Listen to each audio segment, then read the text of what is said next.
우리는 지난주일 누가복음 23장을 통해 예수 그리스도의 십자가 죽음과 함께 시작된 일어난 변화를 주목해 봤습니다. 이 변화야말로 하나님의 아들이 이 땅에 오신 이유였고 또 십자가에 달리신 이유였습니다. 그것은 몰랐던 진실을 새롭게 보게 되는 변화, 그리고 새롭게 보게 된 진실에 따라 새롭게 반응하며 살아가는 행동의 변화였습니다. 시각의 변화, 행동의 변화였습니다. 예를 들어 로마인 백부장은 예수 그리스도를 직접 처형한 못 박은 자였는데 예수님이 숨을 거두신 후 그것을 보고 나서 그는 진정 하나님의 의인이자 아들이었다라고 고백합니다. 그리고 나서 그의 아버지 유대인의 하나님께 영광을 돌리게 됩니다. 또 유대인 무리들이 있었습니다. 그들은 예수를 십자가에 못 박으라 소리쳤던 자들이었습니다. 그들이 그 된 일을 보고 나서 어떤 반응을 하였나요? 자기의 가슴을 치며 회개하기 시작했습니다. 저 십자가에 달려 죽을 사람은 예수가 아닌 바로 자신이라는 것을 인정하기 시작했습니다. 십자가에 달린 아들을 통해 비로소 자기의 모습을 볼 수 있었던 것입니다. 고린도전서 1장 24절에 십자가에 못 박힌 그리스도는 하나님의 능력이고 하나님의 지혜라 하였습니다. 하나님의 지혜, 즉 어둠 속에 모르던 것을 알게 하시는 빛이시다. 또 하나님의 능력이다. 그 빛 아래 새롭게 살아가게 하는 힘을 주신다. 우리에게 지혜와 능력을 주시도록 하나님의 아들이 이 땅에 오셨고 십자가에 달려 죽으셨다는 것입니다. 그리고 나서 23장은 마지막으로 예수님을 따라다녔던 제자들에게 초점을 맞췄어요. 그들 역시 이 모든 된 일을 보았다 하고 그 이후에 아무 말이 없었습니다. 보았다는 것에서 끝나는 것이 아니죠. 본 자는 어떻게 한다라고 계속 증거하고 있었습니까? 거기에 맞게 새롭게 반응하며 살아갈 수밖에 없다. 과연 십자가를 본 제자들은 어떻게 반응하기 시작했을까요? 오늘 우리가 읽은 본문이 그에 대한 대답을 들려주고 있는 것입니다. 오늘 본문에서 예수의 죽음을 직접 눈으로 목격한 제자들 중에 2명이 있습니다. 그들은 예루살렘을 떠나 엠마오라 하는 마을로 내려가는 길이었습니다. 이들은 지금 어둠에 겹겹이 둘러싸여 있는 것을 여러 곳에서 본문이 보여주고 있습니다. 먼저 우리가 읽은 29절을 보실까요? 그들이 같이 동행한 한 사람에게 부탁하면서 뭐라고 합니까? 때가 저물었고 날이 이미 기울었습니다. 어둠이 깔렸습니다. 예루살렘에서 엠마오까지 가는 길은 약 7마일인데요. 걸어서 1시간 반에서 2시간 거리입니다. 그 사이에 무엇이 임했다는 겁니까? 그 길 가운데 해가 지면서 어둠이 깔리기 시작했다. 이들이 엠마오라는 곳으로 들어가면 갈수록 어디 속으로 들어가는 거예요? 어둠 속으로 들어가는 것입니다. 이날은 예수님이 숨을 거두신 지 3일째 되는 금요일, 토요일, 그리고 일요일이었습니다. 일요일에다가 이제 해가 지고 저녁이 찾아오는 것이에요. 여러분 일요일 밤을 좋아하시는 분 계시는지요? 금요일 밤, 토요일 밤 너무 좋습니다. 주말이 기다리고 있잖아요. 일요일 밤 혹시 좋아하시는 분 있으신가요? 가장 우울한 시간이 아닐까요? 저희 자녀들이 어느 일요일 밤 한숨을 푹 쉬며 야 내일 월요일이다. 학교 가야 한다 하며 걱정을 하고 있는 것입니다. 저는 미국에서 초등학교 다니면 걱정이 없을 줄 알았어요. 맨날 즐거워하는 줄 알았어요. 그런데 일요일 밤에 애들이 한숨을 쉬며 걱정을 하는 겁니다. 야, 일요일 밤은 누구에게나 우울한 밤이구나. 그 우울함이 이들 얼굴에도 드러났습니다. 읽지 않았지만 24장 17절을 보면 그들의 얼굴이 슬픈 빛을 띠었다 하였습니다. 마음이 어두우니까 어두운 마음이 얼굴빛으로 나타나는데 보통 우리가 얼굴을 볼 때 어디를 보면서 이 사람이 어둡다 밝다 볼 수 있어요? 눈을 보면 알 수 있어요. 눈에 힘이 없고 어두우면 마음도 어두운 겁니다. 왜 그렇습니까? 이들은 예수를 메시아다, 그리스도라 믿고 그가 로마 군대를 몰아내고 유대인의 왕이 될 거라 믿었습니다. 그를 따라 예루살렘까지 올라갔어요. 근데 거기서 허망하게 십자가에 달려 가장 부끄러운 모습으로, 빨개 벗은 모습으로 모든 사람 앞에 십자가에 달려 죽은 것이었습니다. 마음이 어두워지자 얼굴도 어두워졌고 특별히 눈이 어두웠습니다. 15절에 보시면 부활하신 예수님, 약속대로 부활하신 예수님께서 찾아와 이들 옆에 같이 걸어가기 시작했는데 16절에 뭐라고 기록되어 있습니까? 그들의 무엇이 가리어져? 눈이 가리어져 그인 줄 알아보지 못하더라. 눈도 어두워졌다라는 것입니다. 생각해 보세요. 걸어가는데 주변도 이제 깜깜해지고 마음도 어둡고 눈도 어둡고 어디 하나 내 마음을 기대고 쉴 만한 곳이 없어요. 소망이 없다는 것입니다. 여러분도 혹시 이렇게 내가 정말 어둠에 겹겹이 둘러싸인 경험이 있으신가요? 가족을 봐도 어두워요. 내 직장 상황을 봐도 어두워요. 내 스스로의 건강을 봐도 어두워요. 모든 것 하나 마음을 둘 데가 없는 철저한 어둠 가운데 둘러싸여 있는 것입니다. 그 어둠 속에서 14절에 보면 이들이 예루살렘에서 이루어진 모든 일을 서로 이야기하였다 하였습니다. 십자가를 생각할 때마다, 거기에 대해 말할 때마다, 말하려고 숨 쉴 때마다 어떻게 되는 거야? 어둠이, 절망이 마음속에 훅훅 들어온다라는 것입니다. 무엇인가요? 어둠의 권세에 완전히 점령당한 상황, 물속에 빠져서 숨을 쉴 수 없는 상황, 숨을 쉬려고 입을 벌리면 물이 혹 들어와서 내 숨을 걷어가는 완전히 지금 철저한 어둠 속에 있다라는 겁니다. 어둠의 권세로다. 엠마오 가는 길을 가면 갈수록 점점 더 깊은 어둠 속으로 이들은 걸어 들어갔습니다. 그런 두 제자에게 마침내 하나님의 빛, 하나님의 지혜가 임하기 시작했습니다. 30절, 31절 한번 다 함께 읽어보실까요? 시작. 그들과 함께 음식 잡수실 때에 떡을 가지사 축사하시고 떼어 그들에게 주시니 그들의 눈이 밝아져 그인 줄 알아보더니 예수는 그들에게 보이지 아니하시는지라. 눈이 밝아졌다. 빛이 임했다라는 겁니다. 무엇을 통해 빛이 비추었나요? 그들의 마음으로부터 빛이 솟아났나요? 그렇지 않습니다. 외부로부터 빛이 왔는데 예수님으로부터, 특별히 예수님께서 그들에게 베푸신 행동으로 말미암아 빛이 그들에게 임했다라는 겁니다. 무엇을 어떻게 행동하셨죠? 30절에 보면 떡을 가져오셨어요. 축사하셨습니다. 즉 하나님께 감사기도 하셨어요. 그리고 떼셨습니다. 그리고 그들에게 주셨습니다. 이 단순한 행동이 어떻게 그들의 마음을 밝히고 눈을 밝혔나요? 이 행동은 무슨 행동이에요? 주인의 행동입니다.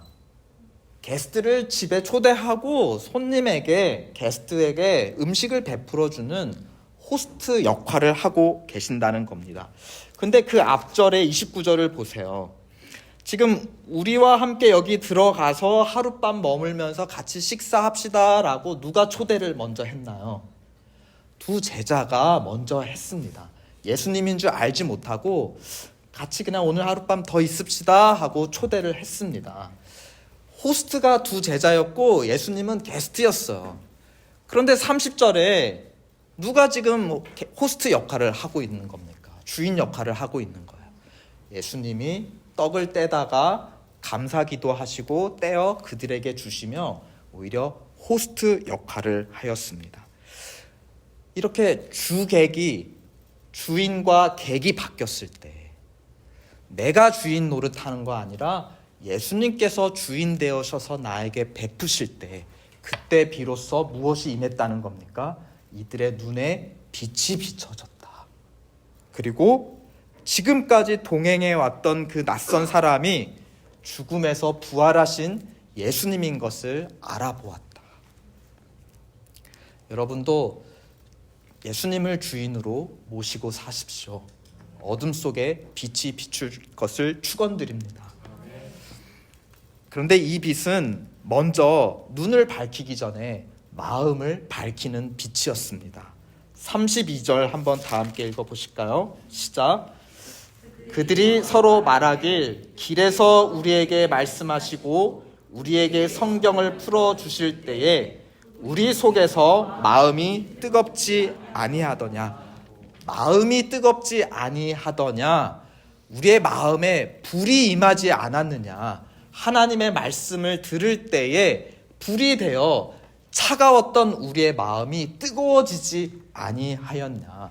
뜨거운 불이 뜨거움만 가지고 임합니까? 어두움을 밝히는 빛으로도 불은 타오르는 것입니다. 어떻게 이들 마음에 불이 임했습니까? 길에서 우리에게 말씀하시고 우리에게 성경을 풀어주실 때에 마치 호스트가 게스트에게 음식을 대접하듯이 말씀을 풀어서 요리해서 맛있는 요리로 해서 대접해 줄 때, 그것을 받아 먹을 때에 그들의 마음이 뜨거워지고 마음이 밝아졌다라는 것입니다. 마음이 밝아지자 눈이 밝아지고, 눈이 밝아지자 죽은 줄 알고 슬퍼했던 예수님이 살아계신 것을 보게 되었다라는 것입니다. 우리끼리 세상 이야기하고 우리끼리 인생의 이야기 합니다. 그럴 친구가 있는 거 너무 소중하죠. 근데 이 두 제자를 보세요. 예루살렘에서 되어진 일들을 서로 이야기하며 왔을 때 그들의 마음에 빛이 있었나요? 그들의 눈에 빛이 있었나요? 아닙니다. 서로 점점 어두운 깊은 곳으로 같이 들어갔을 뿐이라는 것입니다. 그런데 이 둘 가운데 누구를 모실 때에, 주님을 모실 때에 성경으로 되어 성경을 통해서 우리 인생에 일어난 일들을, 예루살렘에서 일어난 일, 직장에서 일어난 일, 가족, 병원, 학교에서 일어난 일들을 이야기하고 말씀으로 이해할 때 비로소 반대로 마음이 밝아지고 뜨거워지는 역사가 일어납니다. 왜 그런가요? 우리는 눈으로 보면 마음이, 생각이 변할 것 같잖아요. 네, 이들을 보세요. 눈으로 봐도 마음에 생각한 대로 끼워 맞출 뿐입니다. 부활하신 예수님이 왔는데도, 같이 걷고 얘기하시는데도 이미 예수는 죽었다라고 마음에 삼고 있으니까 예수님을 보면서도 예수님인 줄을 모른다라는 거예요. 새로운 것을 봐도 우리 마음에 이미 정해진 것이 있다면 그 정해진 것을 끼워 맞추는 쪽으로 우리는 보는 것을 이해하고 해석한다는 겁니다. 무엇이 바뀌어야 우리가 보는 것도 달라지는 것이죠? 마음이 바뀌어야 우리가 보는 같은 현상도 다르게 보는 것입니다. 이들의 마음이 뜨거워지자 성경에서 그리스도를 보내주셔서 고난뿐만이 아니라 고난 뒤에 부활의 영광에 들어갔을 때 우리도 비로소 하나님의 자녀가 된다. 부끄러움에서 벗어나 하나님의 자녀로 명예를 얻게 된다. 그것을 믿게 되었을 때 비로소 지금까지 봐왔던 그 남자가 새롭게 보이는 것입니다. 누구로 보이는 것이죠? 부활하신 주님으로 보이게 시작한 것입니다. 마음이 바뀌어야 눈으로 보는 것이 바뀝니다. 마음이 바뀌려면 무엇을 받아야 합니까? 하나님의 말씀을 받아야 합니다. 들음에서 믿음이 나고 믿음으로 마음이 바뀔 때 우리가 보는, 눈에 보이는 현상들이 다르게 보이기 시작하는 것입니다. 자, 이제 어둠에 쌓였던 제자들에게 하나님의 빛이 비추었고 그들의 마음이 밝아졌고 눈이 밝아지면서 몰랐던 진실을 알게 되었습니다. 예수님 부활하셨다. 그러면 이제 보이는 것의 변화, 그것이 다음에 무엇으로 이어져야 되죠? 마음이 변했어요. 눈이 변했어요. 그 다음에 무엇이 변화되어야 된다고요? 로마인 백부장, 유대인 무리들 보고 나서 무엇이 변했습니까? 행동이 변화되었잖아요. 이 제자들에게도 행동의 변화가 이제 일어나는 것입니다. 어떤 변화였을까요? 32절부터 마지막 35절까지가 이들에게 일어난 행동의 변화, 삶의 변화를 증거하고 있습니다. 32절을 보니까 그들이 또 서로에게 말을 합니다. 그런데 이제는 이전과 서로 말했던 내용과 달라졌어요. 무엇이라고 하죠? 길에서 우리에게 성경을 풀어주실 때 우리의 마음이 뜨겁지 아니하더냐. 그동안은 너무 슬프지 않냐? 우리가 믿었던 그 예수님, 기적을 베푸셨던 예수님, 예루살렘에서 성공하실 줄 알았는데, 우리가 이 모든 걸 투자했는데 우리 망했어. 그런데 이제 서로를 향해 우리의 마음이 지금 뜨겁지 아니했느냐라고 서로 간증합니다. 33절, 이들은 자신들이 슬픔 가운데 떠나왔던 예루살렘으로 돌아갑니다. 그리고 34절에 제자들과 만나서 그들로부터도 주님께서 살아나셨다, 예수님을 3번 부인했던 시몬에게 나타나셨다라는 믿음의 고백을, 간증을 듣습니다. 이들은 듣기만 했나요? 35절 다 함께 읽어보실까요? 시작. 두 사람도 길에서 된 일과 예수께서 떡을 떼심으로 자기들에게 알려주신 것을 어떻게 하였습니까? 가서 말하였다. 본 것을 마음에 감출 수가 없었다. 이것이 뜨거워. 가장 먼저 어디의 변화로 나왔다는 겁니까? 말의 변화. 마음이 변하고 내가 바라보는 현상을 이해하는 시선이 변하고, 그러자 가장 먼저 무엇이 반응했다는 거예요? 내 입이, 말이 바뀌기 시작했다라는 것입니다. 입만 바뀌었을까요? 삶 전체가 바뀌었을 것입니다. 말씀을 듣고 마음이 변하고 눈이 밝아지고 부활하신 주님을 알아보고 말로 그것을 증거하며 이들의 삶이 이제 사도행전을 통해 변화되는 것을 우리는 계속 지켜볼 것입니다. 엠마오 가는 길의 두 제자는 예수님, 부활하신 예수님께서 호스트 역할하는 자리로 부름을 받았습니다. 말씀의 잔치를 베풀어 주셨고 떡을 베풀어 주셨습니다. 예수님이 주 되시는 자리로 부름을 받았어요. 그 자리에서 말씀을 받아 마음이 밝아졌습니다. 또 떡을 받아 먹고 음식을 먹으면 우리 눈이 밝아지죠. 눈도 밝아졌습니다. 그리고 예루살렘으로 보냄을 받아 주님이 부활하셨다는 기쁜 소식을 제자들에게, 또 서로에게, 제자들에게 증거했습니다. 가까운 사람들에게 먼저 증거하고 또 멀리 있는 사람들에게 증거했어요. 이제 사도행전에 보면 어디까지 가서 증거하나요? 땅 끝에 있는 전혀 모르는 사람한테도 가서 증거합니다. 저희 교회 이름이 엠마오 가는 길 교회입니다. 오늘 본문에서 유래한 이름입니다. 이 교회 오는 길은 어두웠으나 모임을 마치고 돌아가는 길은 밝은 길을 걸어가시기를 정말 간절히 축원드립니다. 우리 교회 로고를 보시면 교회 로고도 오늘 본문에서 유래했어요. 저기 말씀하심이라는 옆에 이렇게 3개의 짝대기가 있는데요. 예수님을 가운데 모시고 함께 걸어가는 두 제자의 모습입니다.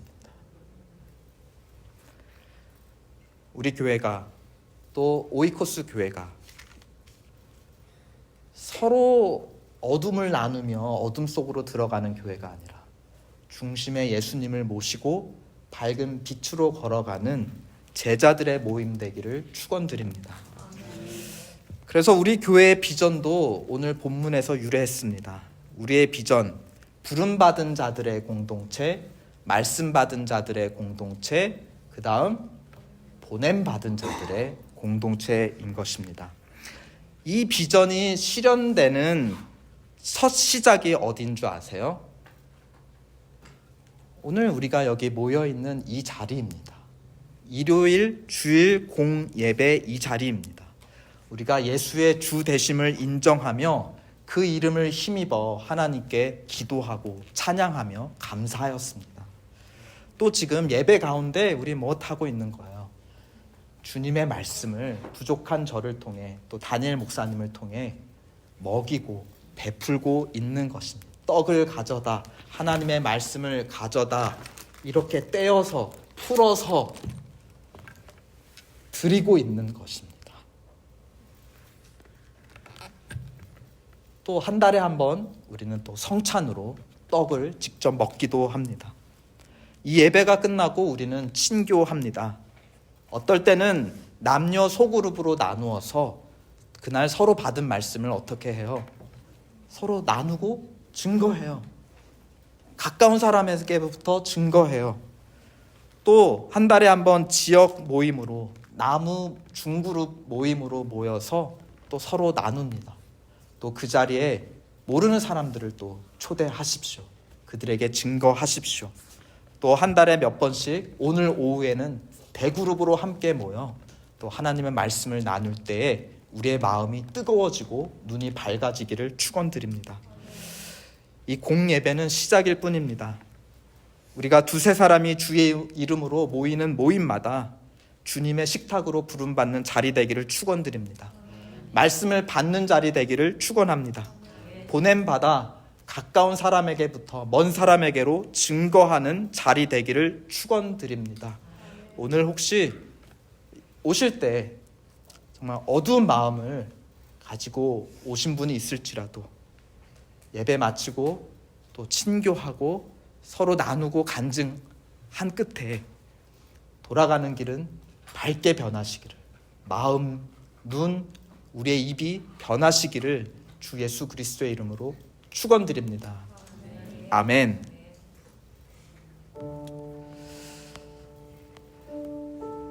예수는 하나님의 지혜라 하였습니다. 하나님의 빛이라 하셨습니다. 여러분을 둘러싸고 있는 어둠에 이 빛이 비치기를 축원드립니다. 이 빛은 열을 가지고 있습니다. 힘을 가지고 있습니다. 하나님의 능력이라 하였습니다. 부활하신 주님을 뵙고 주님과 동행하며 말이 변하고 행동이 변하고 인생이 변하시기를, 또 그런 서로를 세워주고 격려하는 우리 교회와 오이코스 교회 되기를 주의 이름으로 축원드리며 우리 함께 하나님께 찬양 올려드리겠습니다.